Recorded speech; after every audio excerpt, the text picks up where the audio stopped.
నమస్తే, this is Murthy from Visakhapatnam.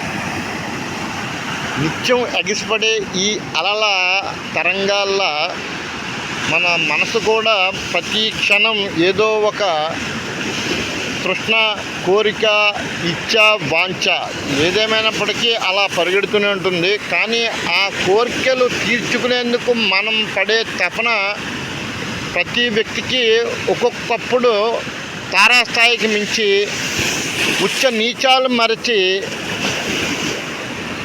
కనీసం మనం ఇంగితం ఉన్న మనుషులము అనే భావన కూడా వాళ్ళలో లేకుండా సాటి మనిషిని తోలనాడడం, తుంచడం వంటి హేయకరమైన చర్యలు చేయడం వల్ల జనజీవన జగతికి మొత్తం ఎంత దుర్భరమైన పరిస్థితి ఏర్పడుతుందంటే అది అనుభవజ్ఞులైన మీ అందరికీ తెలుసు.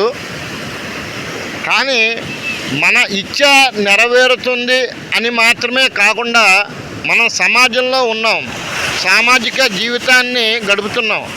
ఆ సమాజం అంటే ఏంటండి? మనము, మనతోటి వారు అందరూ బాగుంటేనే కదా సమాజం. కేవలం నేనే బాగుండాలి, నా కుటుంబం బాగుండాలి అనే స్వార్థం ఉండవచ్చు. కానీ అది శృతి మించితే ఈ ఎగసిపడే ఈ కెరటాల్లాగా ఎప్పుడోకప్పుడు అవి మనల్ని మింగేస్తాయి.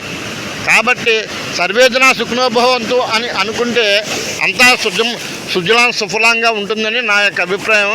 ఇది అందరికీ తెలియదని కాదు, కానీ నా వరకు ఎందుకో ఒక చిన్న సూచనప్రాయంగా తెలియజేయాలనిపించింది. హర హర మహాదేవ్, శంభో శంకర, ఓం నమ శివాయ, నమో నారాయణ నమ. జై Hind. This is Murthy from Visakhapatnam.